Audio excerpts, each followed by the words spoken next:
সম্মানিত দ্বীনী ভাই, আজকের জুমার আমাদের সংক্ষিপ্ত আলোচ্য বিষয় আল্লাহর উদ্দেশ্য এবং মুসলিম সমাজ। আল্লাহ রাব্বুল আলামিনের উদ্দেশ্য কি ছিল, আর বর্তমানে মুসলমানরা কি করে, কি করছে, কি করা উচিত ছিল, উল্লিখিত বিষয়কে সামনে রেখে পবিত্র কোরআন এবং সহিহ হাদিস থেকে তথ্য এবং তথ্যবহুল আলোচনা করার চেষ্টা করব ইনশাআল্লাহ। ওয়া মা তাওফীকি ইল্লা বিল্লাহি আলাইহি তাওয়াক্কালতু ওয়া ইলাইহি উনীব। প্রথমে আপনাদের কাছ থেকে জানতে চাচ্ছি, যদি কথা কোরআন সুন্নাহ থেকে আল্লাহর এবং আল্লাহ রাসূলের কথা আপনাদের কাছে যদি সত্যটা প্রকাশ করি আর ব্যাখ্যা যদি হক সঠিক করি, তাহলে আপনারা বেজার হবেন? কথা বলেন, বেজার হবেন? আরবিতে একটা কথা বলে, আল হাক্কু মুররুন, হক বড় তিতা, সত্য কথাটা তিতা, বড় আঘাত লাগে। মসজিদের কমিটির কেউ যদি ধরেন, প্রত্যেকটা মসজিদেই কমিটি আছে, কোন কমিটির লোকজন যদি একজন সভাপতি যদি প্রকাশ্য সুদ খাটায়, সুদের ব্যবসা করে, আর কোরআন থেকে সুদের আয়াত পড়লাম, আহাল্লাল্লাহু বাইয়া ওয়া হাররামার রিবা, আল্লাহ সুদকে করেছেন হারাম আর ব্যবসা করেছেন হালাল। এই আয়াতের ব্যাখ্যা যদি হাদিস দিয়ে করি, তাহলে সুদের ভয়াবহতা কেমন, এটা বললে তখন সভাপতি বলবে যে এ হুজুর মনে হয় আমার বিরুদ্ধেই বললো, আর দুনিয়াতে লোক পেল না, আমার বিরুদ্ধে বক্তব্য দেওয়া লাগবে, তাই না?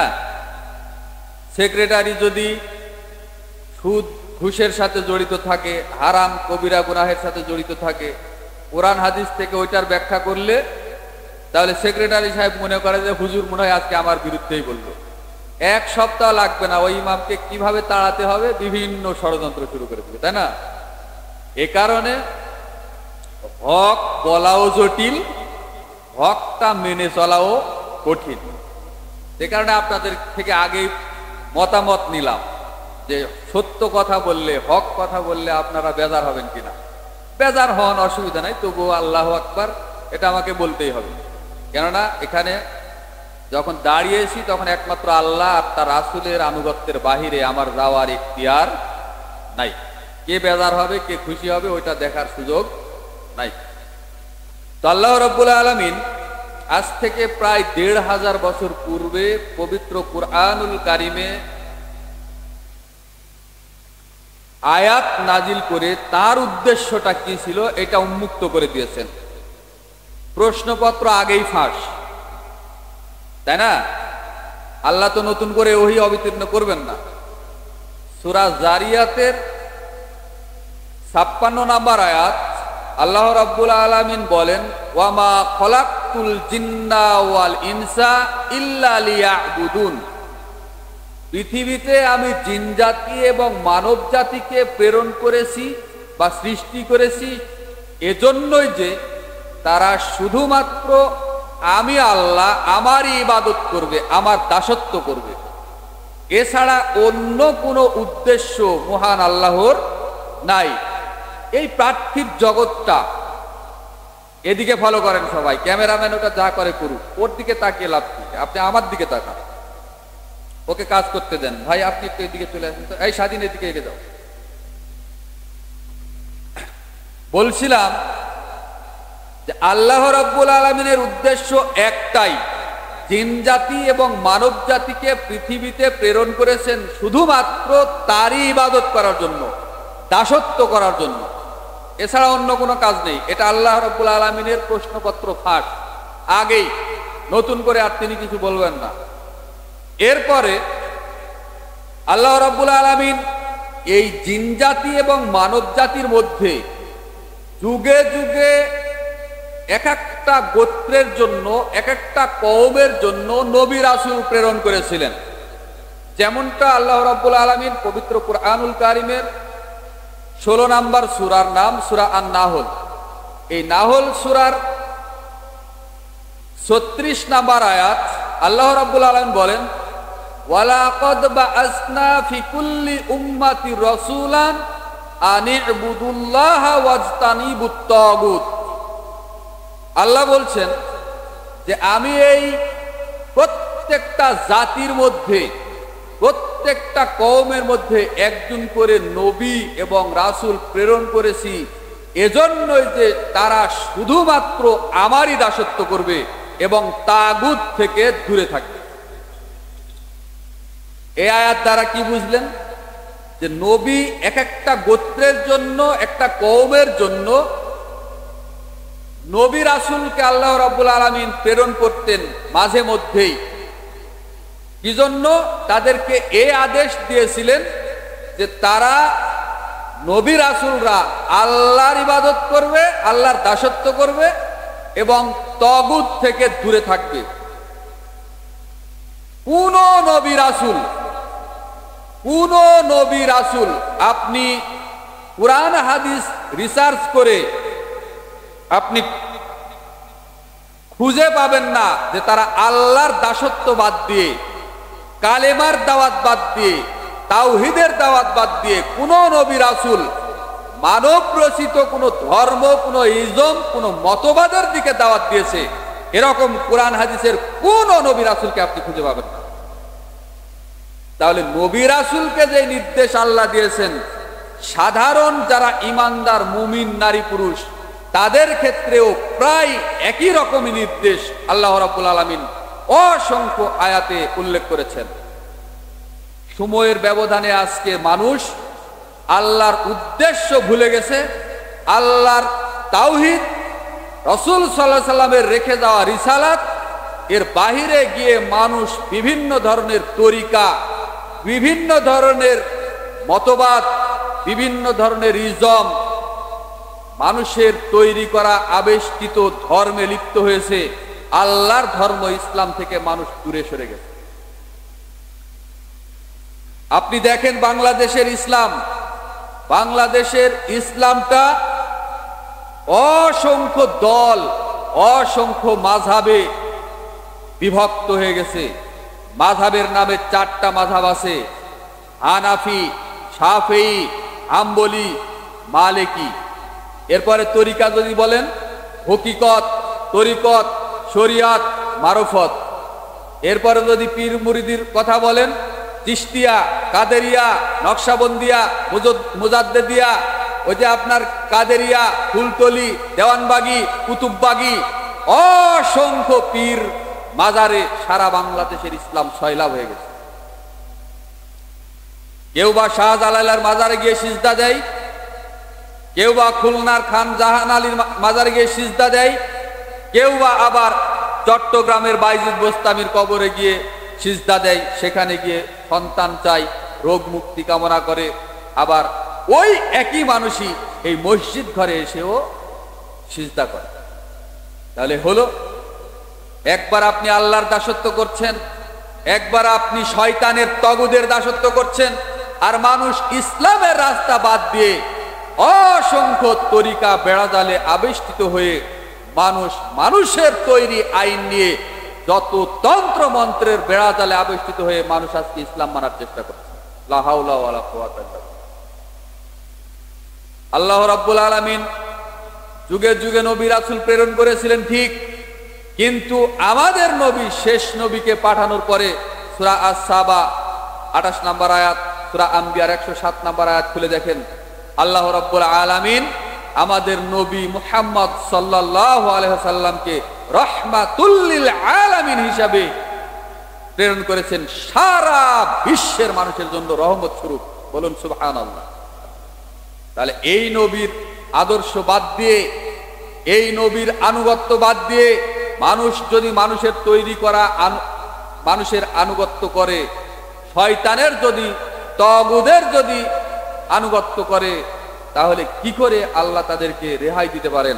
আল্লাহর কাছে তারা পরিত্রাণ কি করে পাবে? আল্লাহ রাব্বুল আলামিন সূরা আহজাবের 21 নম্বর আয়াত নাজিল করে বলেন, লাকাদ কানা লাকুম ফি রাসূলিল্লাহি উসওয়াতুন হাসানা। দুনিয়ার মানুষ তোমরা শুনে রাখো, নিশ্চয় তোমাদের নবী মুহাম্মাদের মধ্যেই রয়েছে উত্তম আদর্শ, উত্তম নমুনা নিহিত রয়েছে তার মধ্যে। রাসূল সাল্লাল্লাহু আলাইহি সাল্লাম যদি আপনার ডেমোক্রেসি, গণতন্ত্র, যদি রাজতন্ত্র, সমাজতন্ত্র এগুলি যদি চালু করে যান, তাহলে আপনি সেটাই অনুসরণ করবেন। আর যদি এর থেকে তিনি বিরত থাকেন, তাহলে এই তন্ত্রমন্ত্র থেকে বিরত থাকতে হবে। এটাই তো মুসলমান ইমানদার নারী পুরুষের কাজ, তাই নয় কি? কিন্তু আজকে মানুষ ইসলামের নামের, ইসলামের ভিতরে ইসলামী খেলাফত বাদ দিয়ে ইসলামী গণতন্ত্র চালু করেছে। নাউযুবিল্লাহ মিন যালিক, লা হাওলা ওয়ালা কুওয়াতা ইল্লা বিল্লাহ। কি করে হতে পারে? আজ থেকে মাত্র 1946 সালে, 1860 সালে, আজ থেকে 200 বছরই হয়নি, আমেরিকার গেটিসবার্গের এক হাউজে খ্রিস্টান আব্রাহাম লিঙ্কন গণতন্ত্রের সর্বপ্রথম সংজ্ঞা দেন। Democracy is the government of the people, by the people and for the people. Elite person, general মানুষ, শিক্ষিত মানুষ থাকতে পারেন। আমি কি বললাম বুঝতে পেরেছেন? যে মানুষের তৈরি আইন দ্বারা মানুষ পরিচালিত হবে। এটা হলো গণতন্ত্রের থিওরি, এটা হলো খ্রিস্টান আব্রাহাম লিঙ্কনের থিওরি। এখানে একটা কোরআনের আয়াত নাই, আল্লাহ রাসূলের 23 বছরের একটা কোনো সহিহ হাদিস থাকতে পারবে না। এটা হলো গণতন্ত্র। আর সেই গণতন্ত্র নিয়ে সারা বাংলাদেশের মুসলমান আজকে হাবুডুবু খাচ্ছে। নাউযুবিল্লাহ মিন যালিক। ভোট দেওয়া কি ফরজ না? ভোট কি পবিত্র আমানত? আপনারাই তো বলেন, তাই না? হ্যাঁ, উমুকের চরিত্র ফুলের মতো পবিত্র, বলেন না? একটা বিস্কিট আর একটা চা দিলে আপনার ঈমান শেষ। যদি প্রার্থী 5টা থাকে, 10টা প্রার্থী থাকলো, 10 জনে চা বিস্কুট খাওয়ালো, আপনি 10 জনকেই ওয়াদা করলেন যে আপনাকে ভোট আমি দিয়ে দিব ইনশাআল্লাহ, আমার ভোট আপনাকে দিয়ে দিব, বলেন না? এখন মসজিদের ভিতরে সুফি সাজার চেষ্টা করছেন, বাইরে স্লোগান কারা দেয়? কারা দেয়? নেতার পিছনে দৌড়াদৌড়ি ছুটাছুটি কারা করে? কই আপনাকে কোনোদিন আল্লাহ রাসূলের তরিকা অনুযায়ী সালাত আদায় করতে দেখলাম না। কোনোদিন ইসলামী খেলাফত কেমনে হবে, কিভাবে হবে, এইটার জন্য কথা বলতে দেখলাম না। কিন্তু আপনার এলাকার নেতার পিছনে তো আপনি ঠিকই ছুটে বেড়ান, রাত দিন খাটাখাটনি করেন, তাই নয় কি? আল্লাহ রাব্বুল আলামিন পৃথিবীতে জিন জাতি, মানব জাতি, নবী রাসূল সৃষ্টি করার পরে, প্রেরণ করার পরে আল্লাহ রাব্বুল আলামিন একটা ধর্ম দিয়েছেন। বলেন তো এই ধর্মের নাম কি? হ্যাঁ, ইসলাম। সন্দেহ আছে? বুঝতে পারেননি মনে হয়। আল্লাহর পক্ষ থেকে ধর্ম একটাই, তার নাম কি? ইসলাম। দলিল সূরা আলে ইমরান 19 নম্বর আয়াত। আল্লাহ রাব্বুল আলামিন বলেন, ইন্নাদ দীনা ইনদাল্লাহিল ইসলাম। আল্লাহ বলছেন যে নিশ্চয়ই আমার পক্ষ থেকে মনোনীত ধর্ম একটাই, তার নাম ইসলাম। হিমিয়ে পড়লেন নাকি সবাই? কথা বললে সমস্যা? তাহলে সবাই একটু চিৎকার দিয়ে বলেন তো যে আল্লাহর পক্ষ থেকে মনোনীত ধর্মের নাম কি? ইসলাম। আমরা কোন ধর্মের অনুসারী? ইসলাম ধর্মের। এখন প্রশ্ন থাকছে যে আল্লাহর পক্ষ থেকে মনোনীত ধর্ম একটাই, তার নাম ইসলাম।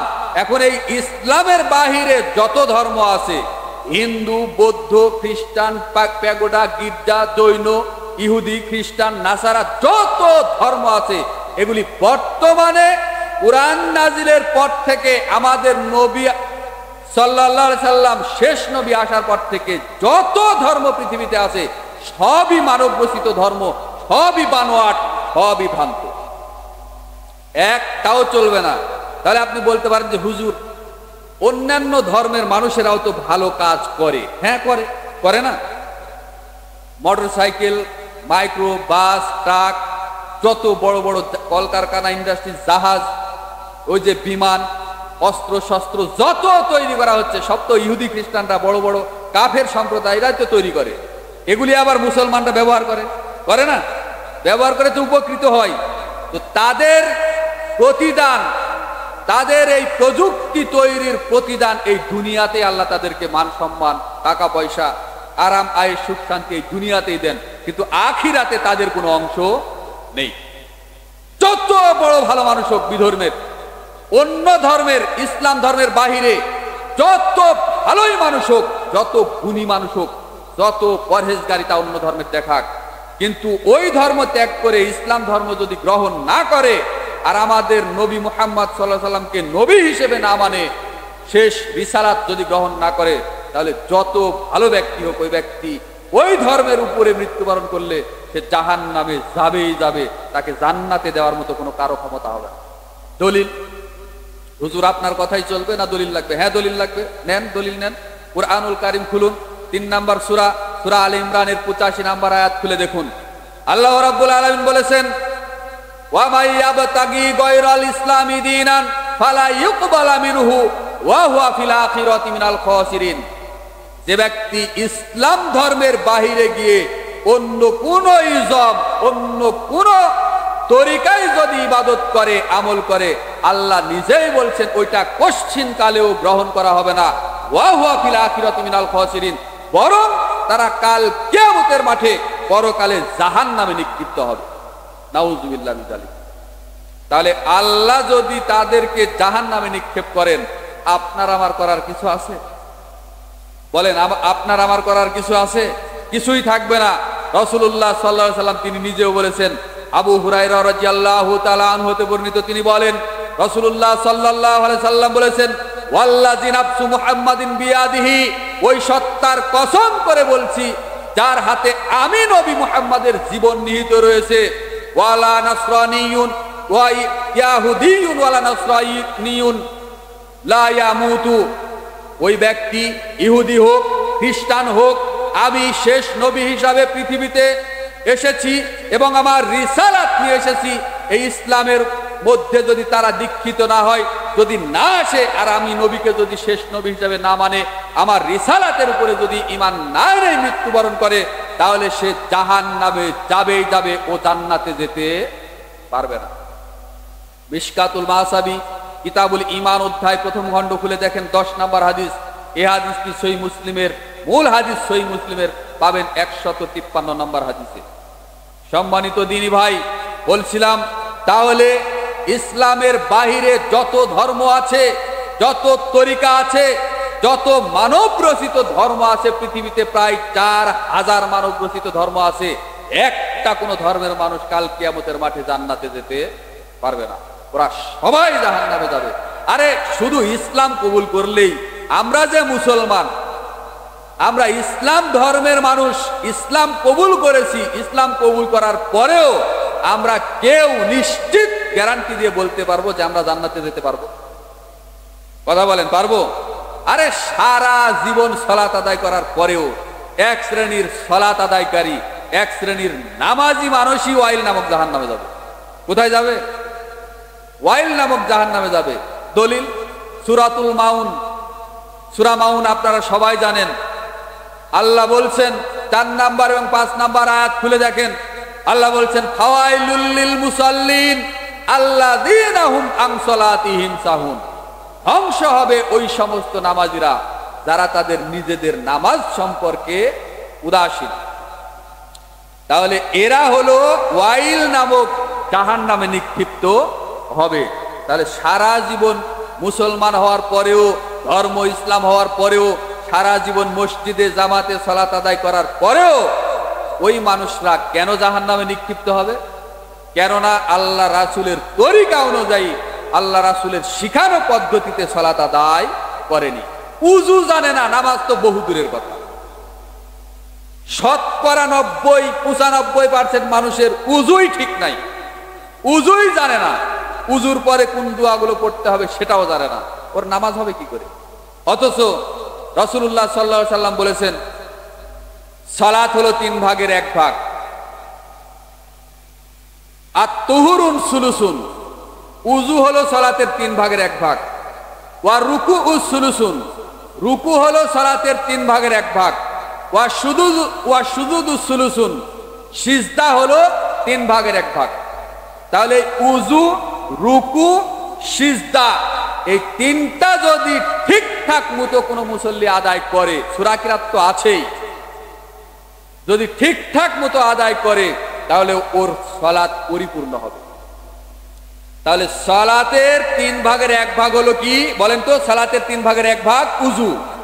বলেন, সালাতের 3 ভাগের 1 ভাগ উযু। সালাতের 3 ভাগের আরেক ভাগ রুকু। সালাতের 3 ভাগের আরেক ভাগ সিজদা। তাহলে বহু মুসল্লিকে আপনি পাবেন যে রুকুতে গেছে ঠিকই, তার কোমরটা এরকম ভাবে সোজা হয়নি, এইভাবে আছে, কোন হালে মাথা একটু মানে কি নুয়াইছে আর সোজা হয়নি। এই ব্যক্তি রুকু হয়েছে, সিজদা দিল একটার উপরে আরেকটা। মুরগি যেমন খাবার খুঁটে খুঁটে খায়, ঠুকুর মারে, এভাবে সালাত আদায়কারী মসজিদে আছে না নাই? বলেন আছে না নাই? এই ধরনের মানুষের সালাত কবুল হবে না। রাসূলুল্লাহ সাল্লাল্লাহু আলাইহি সাল্লাম সহিহ বুখারীর 631 নম্বর হাদিস খুলে দেখুন।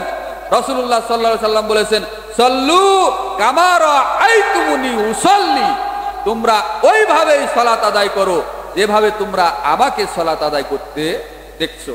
অনেকেই যুক্তি দেন যে হজ মৌসুমে কাবা ঘরে যারা যে সমস্ত হাজিরা দান, ওখানে দেখেন যে কেউ হাত বুকের উপরে বেঁধে আছে, কেউ বা নাভিতে বেঁধে আছে, কেউ বা পেটে বেঁধে আছে, কেউ বা নাভির নিচে বেঁধে আছে, কেউ বা বাঁধেইনি, ইত্যাদি ইত্যাদি যুক্তি দেয়, দিয়ে বলে যে নামাজ যেভাবে ইচ্ছা সেভাবে পড়লে হবে। বেটা, তুমি ইসলাম বুঝতে পারোনি, তুমি ইসলাম বুঝতে পারোনি।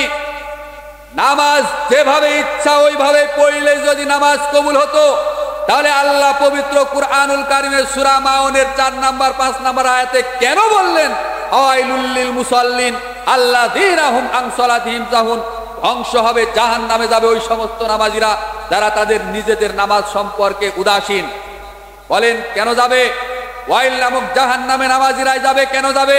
তারা নামাজে কি পড়েছে, কিভাবে নামাজ পড়েছে, কোন তরিকায় পড়েছে, এইটা যাচাই বাছাই করেনি বিধায় আল্লাহ রাব্বুল আলামিন তাদেরকে কাল কিয়ামতের মাঠে ওয়াইল নামক জাহান্নামে নিক্ষেপ করবেন। আর এক শ্রেণীর মানুষ যারা নামাজ পড়ে কিন্তু নামাজ আবার নিজেরাই নিজেদের নামাজ নষ্ট করে। সূরা মারিয়াম খুলে দেখুন, 19 নাম্বার সূরার 59 নাম্বার আয়াত।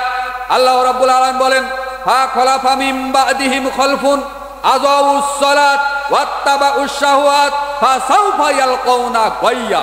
নাউযুবিল্লাহি মিন যালিক। আল্লাহ রাব্বুল আলামিন বলেন, এর পরে আসলো অপদার্থ জাতি, অকৃতজ্ঞ জাতি, যারা নিজেরা সালাত আদায় করে কিন্তু নিজেদের সালাতই আবার নষ্ট করে। ওয়াত্তাবাউশ শাহওয়াত। তাহলে যারা বেনামাজি সমাজে বসবাস করে এদের অবস্থা কি হবে? নামাজ পড়ার পরেও যদি এক শ্রেণীর মানুষ জাহান্নামে যায়, তাহলে যারা বেনামাজি এই সমাজে বসবাস করে তাদের অবস্থা কি হবে? তারা মনে হয় জান্নাতুল ফিরদাউসে গিয়েই বসে আছে, তাই না? হ্যাঁ, জান্নাতুল ফিরদাউস ওই বেনামাজিদের জন্য, ওয়াইল নামক জাহান্নাম। আরে বেনামাজিরা সরাসরি জাহান্নামে নিক্ষিপ্ত। বেনামাজিদেরকে আপনারা কি মনে করেন, মুসলিম না কাফের? হ্যাঁ, দুই একজনে যে বললেন বেনামাজি কি বলেন তো? কাফের, এতে কোনো সন্দেহ নেই, এক জাররা পরিমাণ, এক তিল পরিমাণ সন্দেহ নাই। বেনামাজি কাফের। যারা শুক্রবারে শুধুমাত্র 2 রাকাত নামাজ পড়ে, ফরজ নামাজ পড়ার জন্য এসেছে, খুতবা শুনবে, জুমার দিন 2 রাকাত নামাজ পড়ার জন্য এসেছে, এরা মুসলিম নয়। এরা কি নয়? মুসলিম নয়। শুক্রবার সপ্তাহে একদিন তো দূরের কথা, দিনে কয় ওয়াক্ত নামাজ ফরজ? বলেন, সবাই বলেন, দিনে কয় ওয়াক্ত নামাজ ফরজ?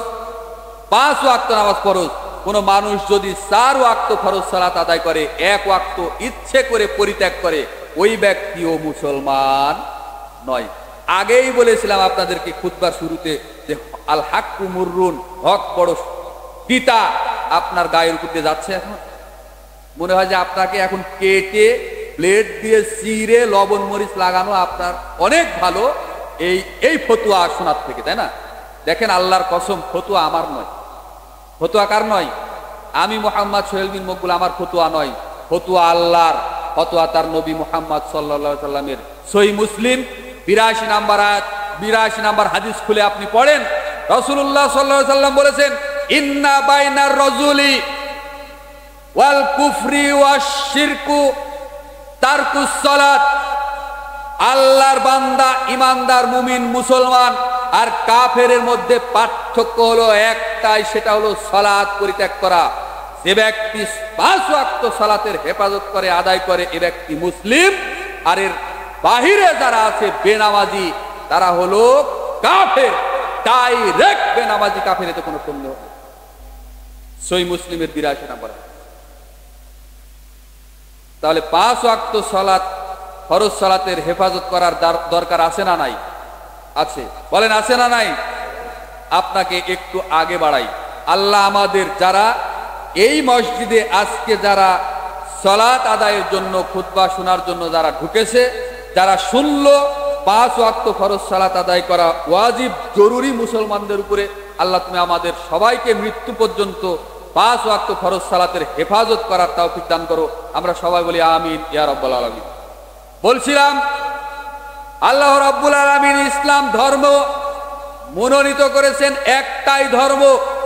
এই ধর্মের বাহিরে যারা থাকবে পৃথিবীতে, এরা দুনিয়াতে সম্মানিত হলেও কাল কিয়ামতের মাঠে এরা জাহান্নামে যাবে। আল্লাহ রাব্বুল আলামিন সূরাতুল বাকারার 2 নম্বর সূরার 208 নম্বর আয়াত নাজিল করে আল্লাহ রাব্বুল আলামিন বলেন, ইয়া আইয়ুহাল্লাযীনা আমানু উদখুলু ফি সিলমি কাফা। এ দুনিয়ার ঈমানদার, তোমরা যারা আমার উপরে ঈমান এনেছো, তারা তোমরা শুনো, ইসলামের মধ্যে তোমরা পরিপূর্ণরূপে প্রবেশ করো।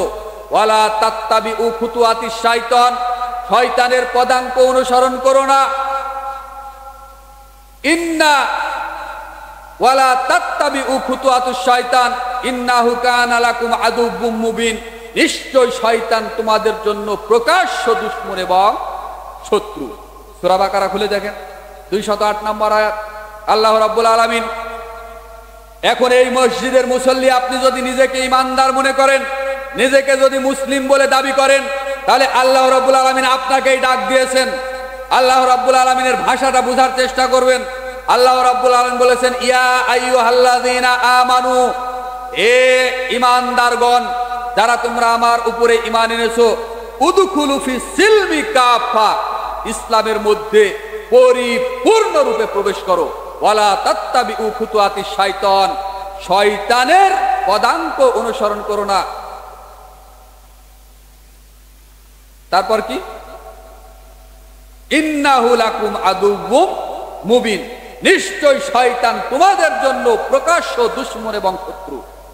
তাহলে এই আয়াতের মধ্যে আল্লাহ রাব্বুল আলামিন, আপনি যদি ঈমানদার, আপনি যদি নিজেকে মনে করেন, তাহলে আল্লাহ রাব্বুল আলামিন আপনাকে ইসলামের মধ্যে পরিপূর্ণরূপে প্রবেশ করতে বলেছেন।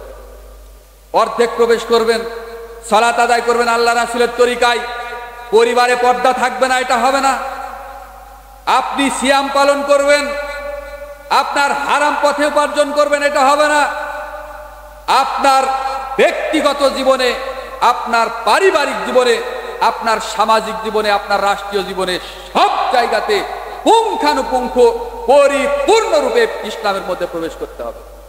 এই আয়াত দ্বারা আপনি কি বুঝতে চাচ্ছেন? এই আয়াতের ব্যাখ্যাটা আপনি কি বুঝতে পেরেছেন? কোনোদিন কি চেষ্টা করেছেন ইসলামের মধ্যে পরিপূর্ণরূপে প্রবেশ করো বলতে? আমার চোখের সামনে দেখতে পাচ্ছি অনেক দিনী ভাই এখানে এসেছেন, আজকে জুমার দিন, সেলুনে গেছেন সকাল 10টায় বা 11টায়, গিয়ে খ্যাস খ্যাস করে আপনার সুন্দর দাড়িটা কেটে অথবা ক্লিন শেভ করে মসজিদে জুমার নামাজ আদায় করার জন্য ঢুকেছেন। ইসলামের মধ্যে পরিপূর্ণরূপে প্রবেশ করার অর্থ কি এটা যে আপনি মুসলিম হওয়ার পরেও আপনি ক্লিন শেভ করবেন, দাড়ি কাটছাট করবেন? এটা কি ইসলামের মধ্যে পরিপূর্ণ রূপে প্রবেশ করা? আপনি যদি একটা মশারির ভিতরে যদি অর্ধেক বডিটা ভিতরে রাখেন আর অর্ধেক যদি বাহিরে রাখেন, বাহিরে কোটি কোটি মশা আপনাকে মনে হয় আদর করবে, তাই না? আদর তো করবেই। মশার আদর খাননি? মশার আদর তো আমরা সবাই খেয়েছি, তাই না? বলেন, বডিটার অস্তিত্ব থাকবে? যেই পর্যন্ত আপনার মশারির ভিতরে, সেই পর্যন্ত তো মশায় কামড়ালো না, কিন্তু যেই বডিটা মশারির বাহিরে রয়েছে, এই পর্যন্ত আপনার অবস্থা কি হবে? অস্তিত্ব থাকবে? মশায় রাখবে? বলেন তো। ঠিক ইসলামের বিধান এরকমই। আপনি আপনার 3.5 হাত বডিটার মধ্যে আপনি যখন পরিপূর্ণ ইসলামের মধ্যে প্রবেশ করাবেন আপনার বডিটাকে, তারপরে আপনার পরিবার। আল্লাহ রাব্বুল আলামিন সূরা তাহরিমের 6 নম্বর আয়াতে বলেছেন, ইয়া আইয়ুহাল্লাযীনা আমানু কু আনফুসাকুম ওয়া আহলিকুম নারা, হে দুনিয়ার ঈমানদারগণ, আগে তুমি নিজে জাহান্নামের আগুন থেকে বাঁচো, তারপর তোমার আহাল পরিবারকে বাঁচাও। আগে কাকে বাঁচতে হবে বলেন? আগে কাকে বাঁচতে হবে? আল্লাহ নিজে আগে নিজেকে বাঁচাতে বলেছেন। আল্লাহ বলছেন, হে ঈমানদারগণ, আগে তুমি নিজে তোমার 3.5 হাত বডিটাকে তুমি নিজে জাহান্নামের আগুন থেকে বাঁচাও, এরপরে তোমার আহাল পরিবারকে বাঁচাও। সমাজ রাষ্ট্র তো বহু দূরের ব্যাপার। আপনি নিজে 3.5 হাত বডিটা, আপনার নিজের 3.5 হাত বডিটাকে জাহান্নামের আগুন থেকে বাঁচাতে পেরেছেন? ইসলামী বিধান একটা অংশ আপনি মেনে চলছেন, আরেকটা অংশ মানছেন না। আপনি সালাত, সিয়াম, হজ, যাকাত করছেন ইসলামের বিধিবিধান মেনে, কিন্তু আপনার আহাল পরিবার, আপনার কামাই রুজি, আপনার ব্যবসা বাণিজ্য সুদ, ঘুষ, দুর্নীতিতে ভরা। লক্ষ লক্ষ টাকা, কোটি কোটি টাকা আপনি সুদের উপরে লেনদেন করছেন। বলেন, আপনি কি ইসলামের মধ্যে পরিপূর্ণরূপে প্রবেশ করতে পেরেছেন? আল্লাহ রাব্বুল আলামিন আফসোস করে সূরা বাকারার 85 নম্বর আয়াতে বলেন, আফাতুমিনুনা বিবাদিল কিতাবি ওয়া তাকফুরুনা বিবাদ। এই দুনিয়ার মানুষ, তোমরা আমার এই কিতাবের একটা অংশ মেনে চলবে আর আরেকটা অংশের সঙ্গে কি কুফরি করবে? আর এই ধরনের যারা করে তাদের জন্য রয়েছে দুনিয়াতেও শাস্তি, দুনিয়াতেও আযাব, এবং জাহান্নামে রয়েছে যন্ত্রণাদায়ক শাস্তির ব্যবস্থা। বলুন নাউযুবিল্লাহ। আল্লাহ রাব্বুল আলামিন আমাদের দুনিয়ার জীবনে, হায়াতের জিন্দেগিতে যতদিন বেঁচে থাকবো, আল্লাহ তুমি আমাদেরকে পবিত্র কোরআন এবং সহিহ হাদিস অনুযায়ী আমল করার তৌফিক দান করো। আমরা সবাই বলি আমিন ইয়া রাব্বাল আলামিন। বলছিলাম দুই একটা কথা, খুতবার শেষের দিকে চলে এসেছি। সেটা হলো এই আশুরায়ে মুহররম। আজকে মুহররম মাসের 8 তারিখ, আগামীকাল শনিবার 9 তারিখ, আজকে জুমার দিন 8 তারিখ। আজকে যারা আমার কথা শুনছেন, আশুরায়ে মুহররমের 2টা সিয়াম পালন করতে হয়, নফল সিয়াম। 9 তারিখ অথবা 10 তারিখ, 10 তারিখ অথবা 11 তারিখ। যদি আগামীকালকে সিয়াম রাখেন, তাহলে আজকে রাতের শেষ রাতে আপনাকে সাহারি খেতে হবে। আগামীকালকে সিয়াম পালন করতে হবে, পরের দিনে সিয়াম পালন করতে হবে। 2টা সিয়াম পালন করবেন।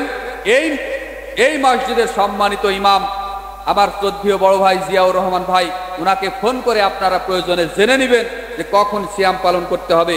আর এই সিয়ামটা অবশ্যই নফল সিয়াম, আর এই সিয়াম পালন করবেন নাজাতে মুসা, এই নিয়তে। আজ থেকে প্রায় 5000 বছর পূর্বে নবী মুসা আলাইহিস সালাম তার কওমকে নিয়ে সমুদ্র পার হয়ে চলে গেছিলেন, আর ফেরাউনকে এবং তার দলবলকে আল্লাহ রাব্বুল আলামিন সমুদ্রে ডুবিয়ে মেরেছিলেন। এই কারণেই মুসা আলাইহিস সালাম এই আশুরায়ে মুহররম মাসের 10ম দিনে তিনি সিয়াম পালন করতেন। ওই সিয়াম আজকেও ইহুদি খ্রিস্টানরা পালন করে। আমাদের নবী মুহাম্মদ সাল্লাল্লাহু আলাইহি সাল্লাম নাজাতে মুসার নিয়তে শুকরিয়া স্বরূপ নফল সিয়াম তিনিও পালন করেছেন, এবং তিনি শেষ বছরে বলেছিলেন যে আগামী বছর আল্লাহ যদি আমাকে হায়াতে বাঁচিয়ে রাখে, তাহলে 9 তারিখ এবং 10 তারিখ আমি 2টা সিয়াম পালন করব। 10 তারিখের সিয়াম হবে নাজাতে মুসার সিয়াম, মুসার প্রতি শুকরিয়ার সিয়াম, আর 9 তারিখটা হবে হলো ইহুদি খ্রিস্টানদের বিরোধিতা। কিন্তু রাসূল সাল্লাল্লাহু আলাইহি সাল্লাম পরবর্তী বছর পাওয়ার আগেই আল্লাহ রাব্বুল আলামিন তাকে তার কাছে উঠিয়ে নেন। রাসূল সাল্লাল্লাহু আলাইহি সাল্লাম মৃত্যুবরণ করেছেন, 2 দিন সিয়াম পালন করতে পারেননি। যার কারণে তিনি, যেহেতু স্পষ্ট সহিহ হাদিস দ্বারা প্রমাণিত, যেহেতু তিনি বলেছেন সিয়াম পালন করবেন, যার কারণে আমাদেরকে 2টাই সিয়াম পালন করা উত্তম, উচিত। যদি নাই পারেন, অন্তত একটা রাখেন। মুহররম মাসের 10ম দিনে, 10ম তারিখ যেটা, ওই দিনে আপনি সিয়াম পালন করবেন। এর ফজিলত কি? রাসূলুল্লাহ সাল্লাল্লাহু আলাইহি সাল্লামকে জিজ্ঞাসা করা হলো। আবু কাতাদা রাদিয়াল্লাহু তাআলা আনহু তিনি বলছেন, রাসূলুল্লাহ সাল্লাল্লাহু আলাইহি সাল্লামকে আশুরার সিয়াম সম্পর্কে যখন জিজ্ঞাসা করা হলো, রাসূলুল্লাহ সাল্লাল্লাহু আলাইহি সাল্লাম বললেন, আসিয়ামু ইয়াউমি আশুরা আহতাসিবু আলাল্লাহি আইয়ুকাফিরু সানাতাল্লাতি ক্বাবলা। রাসূলুল্লাহ সাল্লাল্লাহু আলাইহি সাল্লাম বললেন যে আমি আল্লাহর কাছে আশা রাখি, আশুরায়ে মুহররমের এই নাজাতে মুসার একটা সিয়াম যদি কোনো মানুষ পালন করে, তাহলে তার অতীতের 1